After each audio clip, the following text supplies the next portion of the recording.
আমার আজকের recipe bread সুজি মালাই রোল। মিষ্টি জাতীয় জিনিস ভালোবাসে না এমন মানুষ খুব কম।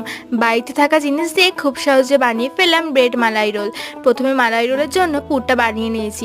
তার জন্য কড়াইয়ে ঘি দিয়ে গরম হলে সুজিটা দিয়ে নাড়াচাড়া করে হালকা ভেজে নিতে হবে। ভাজা হয়ে গেলে পরিমাণ মতো দুধ দিয়ে ভালোভাবে মিশিয়ে চিনি সামান্য লবণ দিয়ে মিশিয়ে দুধের পরিমাণ কম হয়ে শুকিয়ে এলে আবারও অল্প দুধ দিয়ে ঘন করে নিতে হবে।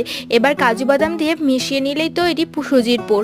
এবার মালাই রোলের মালাইটা বানানোর জন্য দুধ আর চিনি দিয়ে ভালো করে ফুটিয়ে ঘন করে নিতে হবে। দুধের সাথে গুঁড়ো দুধ মিশিয়ে দুটো এলাচ গুঁড়ো দিয়ে ভালোভাবে মিশিয়ে নিতে হবে। দুধটা নাড়াতে নাড়াতে ঘন হয়ে এমন কালার আসলে মালাই তৈরি।